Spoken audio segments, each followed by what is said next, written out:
Shalom. First and foremost, I want to give all praise, honor, and glory to the Most High, Yahweh, Ba'ashem Yahabashai, Ba'ashem Akakwadash.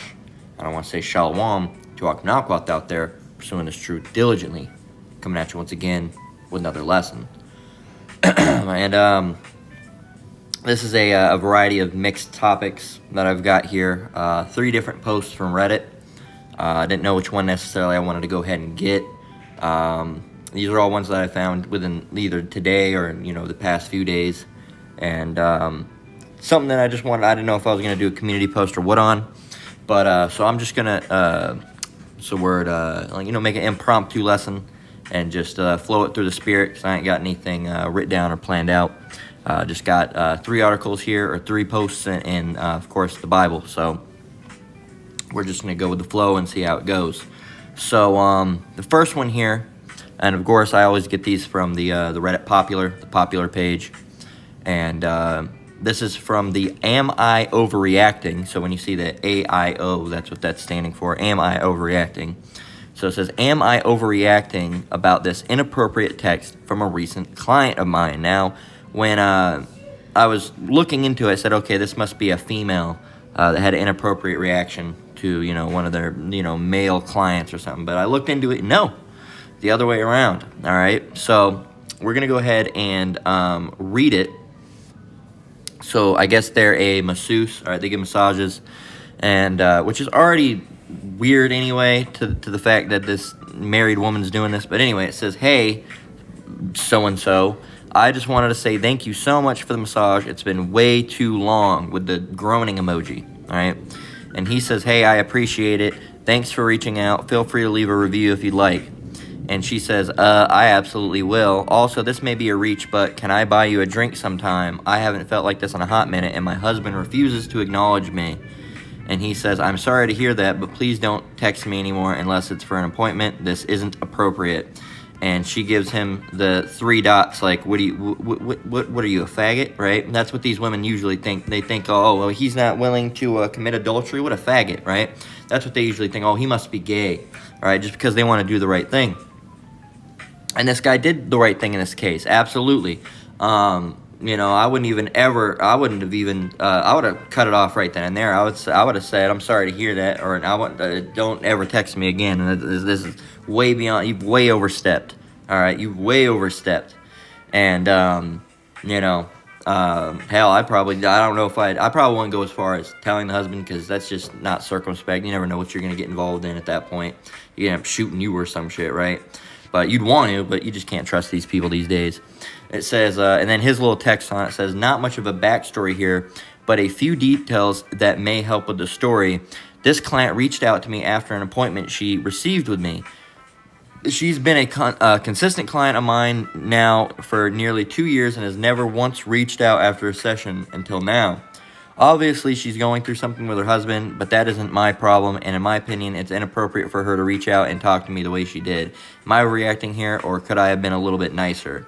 It says, not overreacting, and to be honest, possibly underreacting for allowing for more appointments. Like, that's what I was thinking. It says, I think it's safer to recommend her to someone else for a multitude of reasons. I'm a firm believer that you shouldn't hit on people at work. It's inappropriate.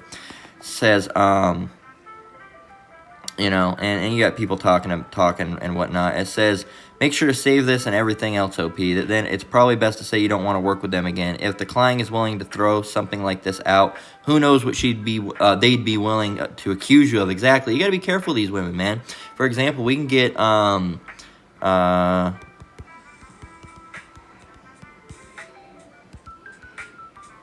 we got to get this right. I was actually thinking of another scripture, but we'll get this. Let me get another one. All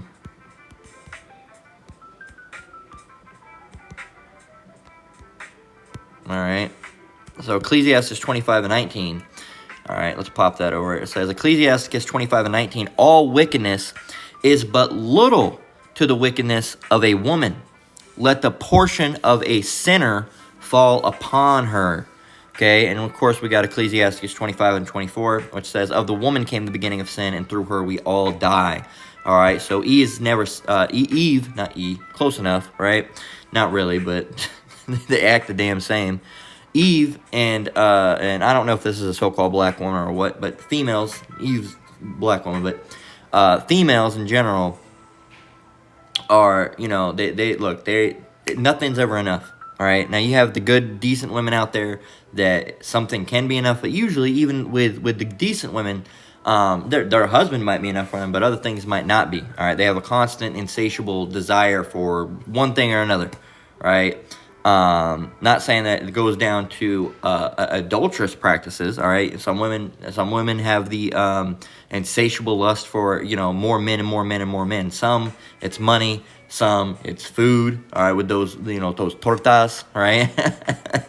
So some it's other things. All right, I don't know what you're into, but they have an insatiable lust for, or insatiable appetite, I'll say, for something. All right, it's never good enough. Right. And the other thing, getting back on a track a little bit, is Ecclesiastes 25:19 again, where it speaks of, all wickedness is but little to the wickedness of a woman. Let the portion of a sinner fall upon her. So all wickedness is but little of the wickedness, all right, of a woman. Okay, the wickedness that you think that you can conceive is not, the way that the woman thinks is completely different than a man, and they conceive this, conceive. They make this wickedness up in their mind, and they think about evil things to do. Generally, for example, the woman concept of, and really what we're talking about this for, is you never know what she's going to do. Women have that notion within their mind. They can conceive and plot those plans like, oh, I'm going to say that he raped me. All right, I'm going to say that that's what he did when he came over. I'm going to say that I went and saw him again, and I got a massage, but this time he raped me. Since he doesn't want to go out with me, that's what gets to happen to him. A man's not going to think about stuff like that. All right, that's not, men are wicked in other ways, but they're not going to conceive wicked plots like this, unless you're an Edomite. But with killing and stuff like that. But this whole manipulation of the system, all right, that's something that women are great at. So you really got to be careful about them. Not saying that men don't do wickedness. They have wicked ways of plotting wicked acts, going and shooting someone up or robbing a store. But this intricate, deeply weaved, mental, logistical attack, all right, that these women are capable of is something that's really defining of their woman, being a woman. All right, it's really defining of being a woman. They use that mental, logistical approach to, they don't use logic in anything else but wickedness. They won't, when their emotions, it's about how they feel. But when it's about wickedness, it's about act. It's about logic. It's like, oh, okay, well, I'm gonna weave this together, so they think that this is really what happens. All right, that's a completely, again, all wickedness is but little to the wickedness of a woman. They really know how to weave that oh, what tangled web we weave when we practice to deceive. All right, it's an Edomite concept, but these women are really, with it. All right, when they weave these deceptions to get you in trouble. You hear about it time and time again. False. I'm going to switch back to the word, the cover-up word, the grape allegations. You see false grape allegations all the time. You have all these different types of things that happens. Women will go and be cheating with another man, and he'll be like, man, we should rob his ass, and she'll set up her own husband, her husband, that she's committing adultery against, or being adulteress, and they'll set him up for a robbery, and he'll end up getting killed, and she won't even care. These women are sick, man. These women are sick. They're sick in the head. All right, and really, a lot of them got to be put to death. Most of them are going to be put to death. All right, most, because there's a lot, and some are going to be saved. All right, but most are going to be put to death. Just like most of these wicked men, they're going to be put to death. But remember, more women are going to die than men, because there's more women than men in the world. All right, and because there's got to be more women than men in the world, because men are meant to, and that's why there's more women than men in the world, is because it works out for the multiple wives. All right, not every woman's going to have multiple husbands. Every husband's supposed to have multiple wives. So that shows you, that's formulation right there of why that is. Proof, really. And this guy says, yes, shut it down. You did nothing wrong and expressed your boundaries while keeping the professionalism and removing trouble that could happen down the road. Absolutely. It says, it's totally fake. Check the comment history, and you can see his other 2 posts from the last 22 hours, one of which was flagged as karma farming. One of the previous posts, he said he was a 31-year-old female. It doesn't matter at the end of the day. Let me unlike that. It doesn't matter at the end of the day, because there's 1,000,001 examples of this being the same damn thing, and who knows? It could be. It's a lot of stuff on the internet's fake anyway, but it's still a learning example. It says not overreacting, and unless she's giving you exorbitant tips, I'd consider not having this client at all. And I wouldn't even do it if she has a tip. All right, I'm not trying to like that. God damn it. There we go. But yeah, man. It says that's just gross. Woman, leave your husband if it's that bad in your marriage. Stop harassing the poor man who's just doing his job. And that's what they say, you know, but you're not even supposed to leave your husband in the first place. So let's get a couple more scriptures. Let's actually prove that.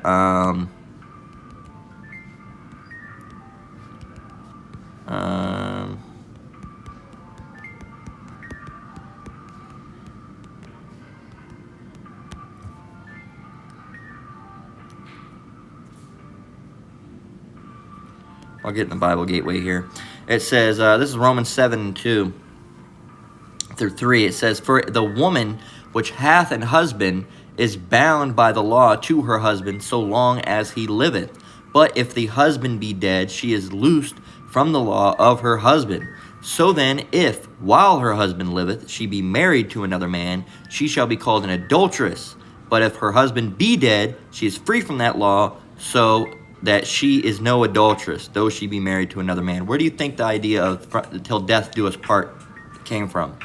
All right, you are bound to that man till death. All right, now he can have multiple wives, you cannot have multiple husbands. It's different. We're not equal at the end of the day. It's different. All right, a woman cannot love multiple men. All right, she thinks she can, but soon as that she has a man, she cheats. She's already fallen out of love with that man. She's not still attached to that man, or else she wouldn't be cheating. All right. And then that man she gets with, now she's all infatuated with him, and if she goes and gets with another man, that's going to jump right off of that other man she was dealing with and on to the new one. All right, there's always going to be one that they care for, all right, more, because they can't, you know, they might be a hoe, but there's always going to be one that they care for. The other ones, you know, they ain't really nothing to them. They don't care about them. They don't care if anything happened to them at the end of the day. But a man is capable, all right, of loving multiple women equally. Okay, of course you might have a favorite for one reason, probably your first wife or something like that for one reason or another, but the other ones are going to be treated just the same. All right, you know, third and fourth, fifth, sixth, and seventh wife, they're all going to be treated the same, but of course you're going to probably have your favorite, right? So, and even though she's your favorite, she's not going to get, you know, here it is, she gets a diamond, you're going to get all the other girls just, you know, a piece of aluminum, right? No, they're all supposed to have equal, and that's according to the law as well. But yeah, man. So there's laws, there's rule, there's order, and you know the women they don't like to hear it. But no, once you're doing that stuff, you're not even in love with that man anymore, right? You've already spiritually committed adultery, all right? Because you're already thinking about doing it. You already know you're gonna do it, and you know that's just how it is. So you're supposed to stay with that man and not be with another man ever, all right? If he's beating you or something, you can separate as far as, you know, not coming in contact with him, but you can't come in contact with other men sexually or emotionally, romantically, ever, right? Unless that original guy is dead. And really, you should be reconciled with him and try to make amends with him. But, you know, the other scripture I wanted to get was another thing is, you know, technically these women don't like it, but they say, oh, well, marriage. Well, biblically, marriage is, you know, laying down with that man, or that man laying down with you, and he goes up inside of you. Sex, all right? Penis into the vagina, simple as it is, all right? That is marriage. That is the act of marriage, and we can prove that. She became his wife, right? It's in Genesis 24:67, and Isaac brought her into his mother Sarah's tent and took Rebekah. What does took mean? It means he had his way with her, right? And took Rebekah, and she became his wife, and he loved her, and Isaac was comforted after his mother's death. So he took her, and she became his wife. She took her, and he became his wife. And there's other, you know, that's a whole thing we could talk about. Really, at the end of the day, we can go and get token of her virginity, because that would be right there, you know. It says, refers to evidence presented by a woman's parents to prove that she was a virgin before her marriage when accused of not being a virgin by her husband, you know, because you would, you can get right here, tokens of virginity. You know, really, because you have the hymen, all right, which is a part of the vagina that breaks when penetrated generally. Nowadays, they say it can be broken because you rode bikes or something, or you got kicked in the vag or some shit. But no, in general, there's that. But the tokens of virginity, is when you would lay down with a woman, all right, and you would take her, all right. They would have there it is. Okay, it says a bloodstained cloth or bed sheet for the wedding night, all right, and that would be a thing that you laid down, all right, or it was already down, and when you took it, because she's gonna bleed, all right, as it happens with the virgins, and that would be essentially a token proof that, hey, she was a virgin, because look at the sheet, all right, look at the sheet. So but yeah, man, and it was very, very severe if that was, she wasn't a virgin, because that means that she was married to another man, either that or she was just a whore, all right. So she was, and none of those are good. You have street workers, all right, and then you had adulterers, which is completely you can't sell something as something that it's not, right? So there's actually well, it pretty much got it, but I will go and get the scripture.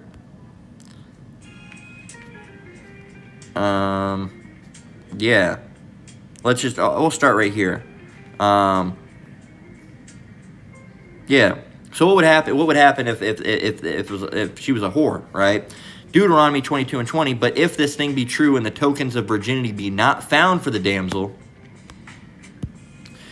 then they shall bring out the damsel to the door of her father's house, and the men of her city shall stone her with stones that she die, because she hath wrought folly in Israel, to play the whore in her father's house. So shalt thou put away evil from among you. So here it is. The father thought that she was a virgin or whatever, and she said, yeah, I'm a virgin. It turns out that she wasn't. Yeah, she would be put to death because she was a whore, all right, and she was a whore, right? So that's that on that. That's that on that topic. Moving on, this next one. How do I want to do it? Let's see. We'll move these around, because the last one's more of a serious note. We'll end on a harsh note, all right, to not fuck around. So you see this guy here? He's got this cute little Chihuahua, all right, and one of the only small dogs I really even think are that cute, because they're just dorky looking. They look like fucking gremlins, so they're so dorky that they cycle around back to being cute again. But they have this seafood platter, and dogs will pretty much damn near eat anything. They'll beg you for anything. But look at this. We got an oyster.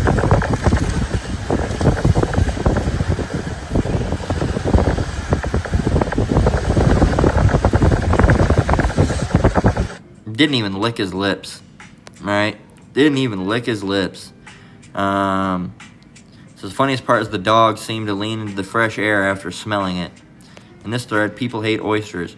But it's just funny, because I wanted to touch on that, because even the dog knows, right? You shouldn't be eating that shit, right? That guy shouldn't be eating that shit, right? Animals, they're not bound to the dietary law, but he's like, I don't want none of that. Even the dog knows he doesn't want none of that, because oysters, what do oysters do for the ocean, right? You know what they do? They're basically like the ocean's fucking vacuum cleaner. What do oysters do for the ocean? You're eating the ocean's garbage can. It says, in the ocean, oysters act as natural water filters and habitat creators. They are filter feeders, meaning they pump water through their bodies, removing algae, nutrients, and sediment. This process cleans the water and can improve light penetration for underwater grasses. So they're nature's garbage can. All right, that's what they are. And if you see when they're taken out of the water how dirty it gets, you would know, man. I wanted to see this photo.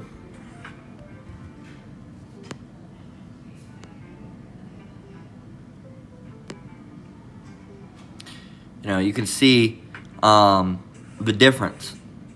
All right, they regulate things.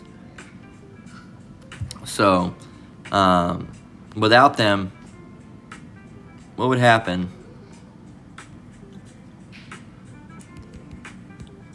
Let's go to ChatGPT. We'll just ask it online.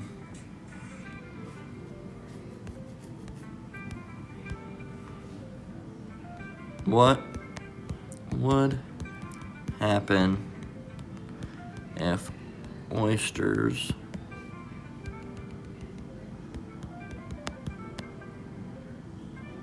disappeared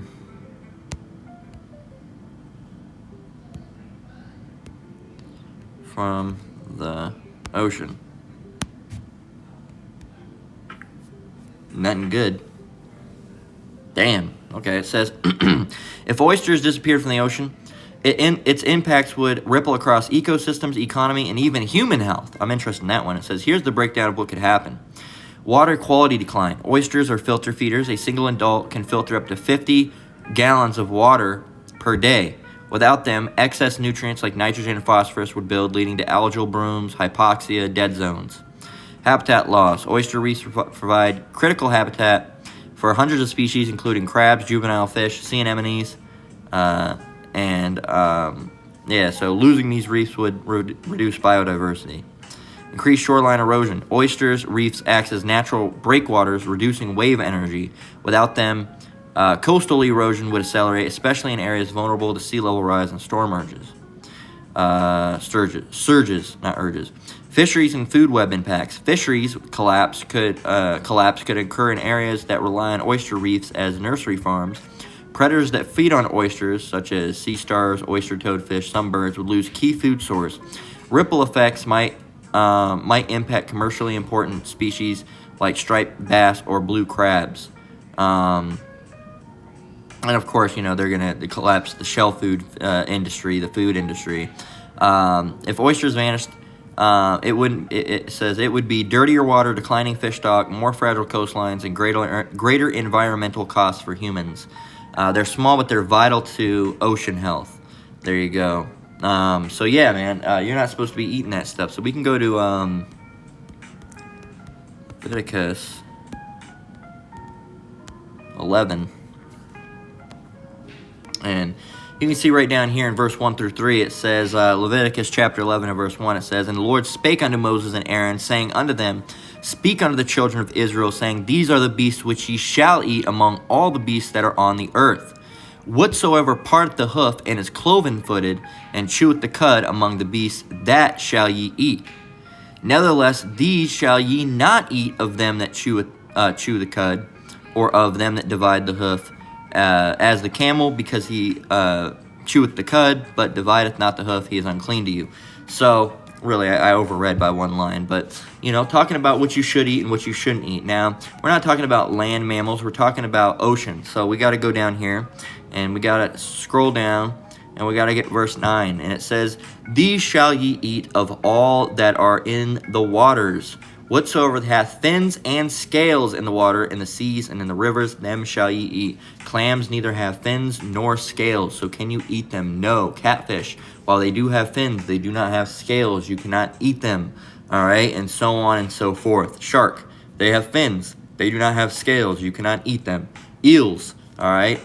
I don't think they have fins or scales. They might have fins, if anything, but they definitely don't have scales. So, this, you're not supposed to be eating those types of things, and even the animals know when there's a video going along. They tried to give a cat a piece of shrimp, and he yacked. Now cats will eat shrimp, all right, but that's one of the things that's naturally in their diet is fish and seafood, because they catch those things, right? So but they can eat them, but they animals have an inherent knowledge that we shouldn't. Again, they haven't strayed like we strayed, all right? They're still, they haven't been messed up by technology or anything. I mean, they've been affected by it, but it's not like how it's been with humans. The brainwashing hasn't occurred. They're still pretty much just animals now. That even in the state of the world now, they're not, as in the right situation that they're supposed to be in, right? because, you know, humans, the detrimental effects from humans that put out, you know, losing their habitat, feeding them wrong poisonous foods that are highly processed. All right, dog food, you know, great, like kibbles and shit, those aren't really good. You're supposed to feed them wet food. And they say, oh, you should not give a cat wet food every day. Well, a cat in the wild, they're going to be biting the head off a mouse, and that's going to be wet food every single day. Since when do they need dry food? All right, they say dry food is an integral part of their diet. They don't need dry food. All right, now, you know, in a circumstance now, all right, where you're in captivity, they probably need dry food because they can't. The wet food is highly processed. The dry food's highly processed. You probably need to have a balance of it, all right. But if you just, you know, gave them a, you know, fed them fish and find out what they naturally ate and bugs and stuff, you could feed them that every day, and they would be way healthier than feeding them from a fucking can or a bag, all right. So, but again, it's expensive to do that. All right, so, and you can't feed them tuna and stuff like that because it's high in mercury levels. Even us as humans, you really should stay away from that fucking tuna. You shouldn't be eating it. You shouldn't be eating tuna. You shouldn't be feeding it to your animals. It's not good for you, really, at the end of the day. They've already done research on it. The tuna levels, the tuna that they have now is highly and filled with mercury, all right? And mercury is highly toxic to both humans and animals. You're not supposed to be eating it. You can go and look up what food is highest in mercury, and I guarantee it's probably going to be tuna. No. Fish, particularly large predatory fish, are a primary source of high mercury levels in food. Shark, swordfish, and king mackerel and tilefish are known to have the highest. Shark, swordfish, king mackerel, tilefish, marlin, orange, roughy, big-eyed tuna, ahi tuna, canned albacore tuna. So other than the predatory fish, it's all tunas. All right, it's all tuna. And it says this is the consumption of these fish that poses the greatest risk of mercury toxicity. You can go on what are symptoms of mercury poisoning. Okay. You can go and see tremors, headaches, difficulty sleeping, impaired sensation, muscle weaknesses, emotional changes such as mood swings, irritability or nervousness, breathing difficulties, and kidney damage. All right, so some of those effects that y'all motherfuckers got is because you're eating too much damn tuna. Jake loves tuna. All right, back when I used to work at Subway, that's what they go, let me get the tuna sub. Let me get the tuna sub. All right, because it's the cheapest thing on the menu. All right, eating tuna sandwiches and stuff. Don't get me wrong, tuna's good, but you don't want to eat it like that, man, because it's sure if you get in the wild, you may, you know, naturally back in the day it was probably fine, but now, you know, there's mercury levels and all this shit that's being pumped in the ocean. It's you know, and they're the highest. It's not like salmon, all right, or you know, haddock, or like what's that one I'm thinking of? God damn it. I can't remember the name of the fish. It's another cheap ass. It's a cheap fish, but it's not cheap. But mahi. Another one is I'll just say trout. I don't remember what the other one is, but tilapia. None of those have extremely high levels of mercury. So you know, it's you know, there's a reason. You know, just be careful what you eat, and especially you shouldn't be eating none of this fucking bullshit here. All right, that's just poison in general. Even the stuff that you can eat can be poison. All right, but not to the level of this. You know, you can, if you don't cook seafood right, you can really fucking die. All right, that's just how it is. All right, that's how it's always been. Now you say, oh, same thing with chicken. Well, that's because chicken in America has salmonella. It's pretty much America is one of the only countries with salmonella poisoning. I read about it. You know. And all these other different things. You know, in other countries, they don't even refrigerate eggs. Eggs don't need to be refrigerated, but they do in America because the washing process that strips their outer coating, which makes it easy to get bacteria in. So then they got to, you know, immunize the chickens, then they got to do this and that. And it's a whole bunch of bullshit, man. It's a whole bunch of bullshit. And you don't want to do it. Let's see. I'm debating if I want to go and get this next one. I might just wait on it. I might just save it for another day. I'm not necessarily sure how long we've been going. I wish I could find out. Let me see. Let me see if I can find out. So yeah, about 30-ish minutes. So I guess we can get closing out. I'll probably save this other one. I don't want to spoil it too much. So let me close it out there. But yeah, that'll probably be saved for like a judgment report, right? Or maybe not even a judgment report, but just one on circumspection and being careful and something like that. I don't know, but yeah, two is good. I'll probably get that one and another one. Probably throw 2 and 2 together. But yeah, man. So got some things about these adulterous women. Got these things about these animals, even though what you should be and shouldn't be eating. And at the end of the day, if you're gonna do the shit, hey, you're gonna do the shit. All right, and you're not gonna listen to what anybody else has to say. Just know that the Lord is gonna pay you people back, man, for doing those types of things. All right, like the scripture says. We'll go and get that. We'll close out with that. Well, actually, probably is not executed speedily. And get it right here. All right, this is how you get up into this little mindset, and it fucks you up. Ecclesiastes, like 8 and 11 says, because sentence against an evil work is not executed speedily, therefore the heart of the sons of men is fully set in them to do evil.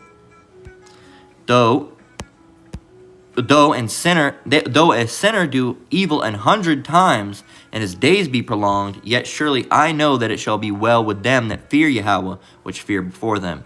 And you got a false sense of security because you've done it 100 times, and you've lived. Your days have been prolonged. You think that, oh no, I'm gonna be I'm invincible. Nothing's gonna happen.